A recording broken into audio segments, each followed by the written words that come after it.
बिस्मिल्लाहिर्रहमानिर्रहीम अस्सलामु अलैकुम students, I hope you all are doing well. जी ENG 201 के lecture number 35 language review, language का इसमें रिव्यू देखेंगे। इसमें आउटलाइंस देख सकते हैं आप, पैराग्राफ यूनिटी देखेंगे, पैराग्राफ कोहेरेंस देखेंगे।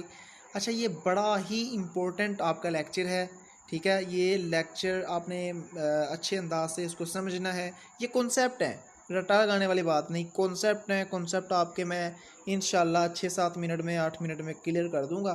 आप इसको रीड करें, लेक्चर को बार बार सुने, ठीक है। अगर समझ नहीं आती, बार बार सुनने से ये होगा कि आपका कॉन्सेप्ट क्लियर हो जाएगा, तो आपको ये रटा लगाने की ज़रूरत नहीं पड़ेगी, ठीक है।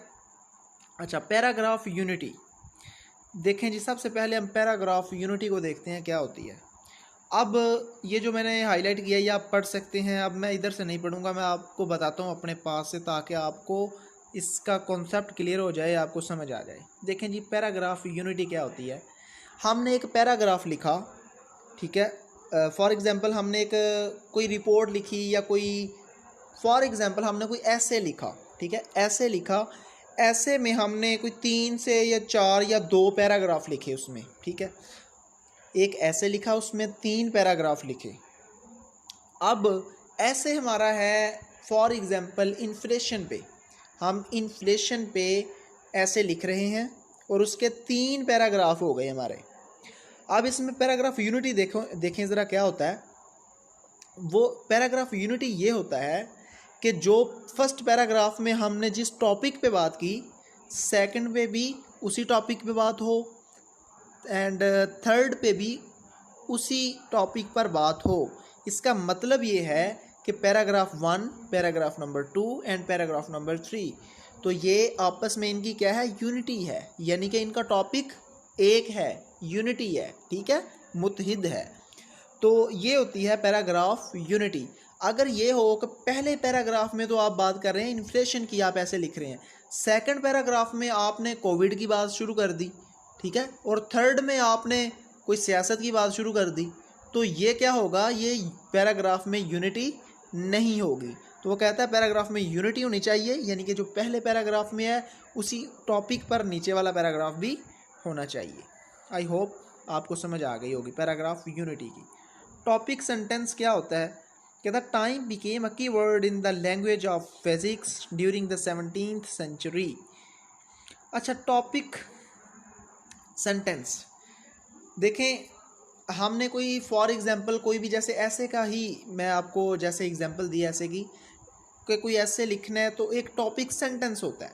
इसका मतलब यह है कि हमने जो हमारा टॉपिक है, हम एक उस पे फर्स्ट पे एक लिखते हैं, सेंटेंस लिखते हैं, जिससे रीडर को क्या पता चलता है कि ये हमारा टॉपिक है। जो हम पैराग्राफ सारा पढ़ेंगे इसका टॉपिक क्या है, ठीक है, वो एक सेंटेंस से पता चल जाता है उसे। तो इसको हम क्या कहते हैं, टॉपिक सेंटेंस। तो बाकी मज़ीद इसमें डिटेल दी गई है, आप ये काफ़ी है रीड करने वाला रीड कर सकते हैं, कुछ समझाने वाली बात नहीं। सारा मैं रीड करने बैठ गया तो फिर बस ये व्यू वाला लेक्चर ही बन जाएगा 50 मिनट का, 55 मिनट का। इसके बाद आता है जी पैराग्राफ कोहेरेंस। अच्छा, पैराग्राफ कोहेरेंस क्या होता है, limited investment in the housing sector makes it particularly impossible to allocate sufficient resources for the urban। अच्छा, आप इसको जस्ट आपने इसको रीड कर लेना, ठीक है। मैं रीड करने बैठ गया तो फिर वही बात हो गई कि पैराग्राफ कोहेरेंस क्या होता है, आप ये देख लें। ये हम ऊपर पहले लेक्चर्स में पढ़ के आए हैं, मिड टर्म में पढ़ के आए हुए हैं, इसमें मैं डिटेल में नहीं जाऊँगा, ठीक है। आपने जैसे इसको रीड करना है आपको समझ आ जाएगी, अगर समझ ना आई तो आप मुझसे पूछ सकते हैं, ठीक है। ये हमने ऊपर पढ़ा हुआ है बड़ी डिटेल से, पैराग्राफ कोहेरेंस क्या होता है, ठीक है, और इम्प्रूव्ड। अच्छा, इसकी ना एग्जांपल ये अब क्या है, वीक वर्जन, और इसमें असल में कोहेरेंस इसकी डेफिनेशन नहीं दी गई, एक वीक वर्जन दिया गया है आपको, ठीक है। ये पेपर में नहीं आता, याद रखें, ठीक है, मैंने इसलिए हाईलाइट भी नहीं किया, लेकिन आपको फिर भी कॉन्सेप्ट क्लियर होना चाहिए, कोई चीज़ आ भी सकती है। वीक वर्जन दिया गया है ऊपर पैराग्राफ का, नीचे इम्प्रूव्ड वर्जन लिखा गया है कि ये वीक वर्जन है और ये इम्प्रूव करके लिखा गया है, ठीक है। ये आपने जस्ट इसको एक आध इसमें से पढ़ के तो आपने आइडिया ले लेना है कि क्या ये बताना चाह रहे हैं, ठीक है। ट्रांजिशनल वर्ड्स एंड फ्रेजेस, इसमें भी वीक पैराग्राफ दिया गया है, आपने उसको रीड करना है और आपने देखना है कि इम्प्रूवमेंट में इसने क्या तब्दीली की है, ठीक है। इसमें एग्जांपल वगैरह दे के तो ये जस्ट आपने एक बार रीड कर लेना है। अच्छा जी, इसके बाद हमारा टॉपिक कौन सा आता है इसमें करने वाला, ये तो वही है, ठीक है, वीक वेरिएंट इम्प्रूव्ड। अब आ गया पैराग्राफ डेवलपमेंट। पैराग्राफ को कैसे डेवलप करें, कोई पैराग्राफ हम बना रहे हैं, उसके लिए कुछ सुजेशंस दी हैं उसने, कुछ हदायत दी हैं, उन पे हमने अमल करना है, ठीक है।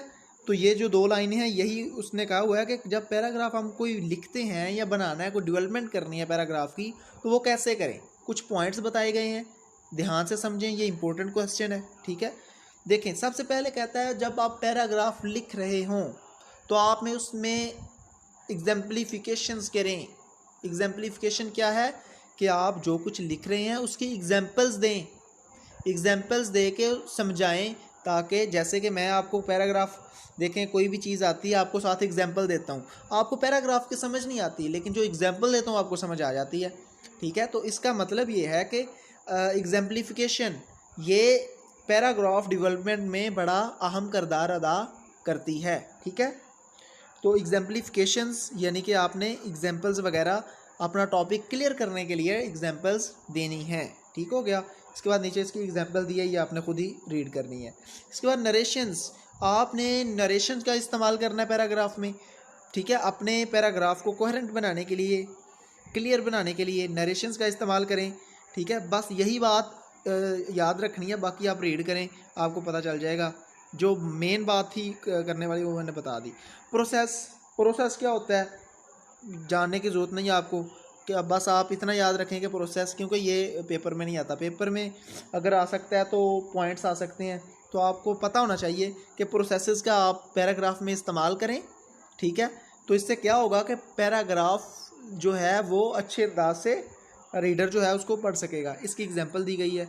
डिस्क्रिप्शन क्या है कि आप उसको डिस्क्राइब करें, जो टॉपिक, जिस टॉपिक पर आप पैराग्राफ लिख रहे हैं उसको ज़रा डिटेल से अगले को समझा दें, उसको डिस्क्राइब कर दें, डिस्क्रिप्शन उसकी दे दें कि ये चीज़ है क्या, ठीक है, ताकि अगले को समझ आ सके। उसके बाद एनालॉगी, ये शॉर्ट क्वेश्चन के लिहाज से भी इम्पोर्टेंट है, ठीक है। ये मैंने शॉर्ट नोट्स बनाए हुए हैं, उन्होंने उनमें जो शॉर्ट नोट्स मैंने फाइनल टर्म के लिए ये बनाए हैं, आप वो भी सर्च कर सकते हैं।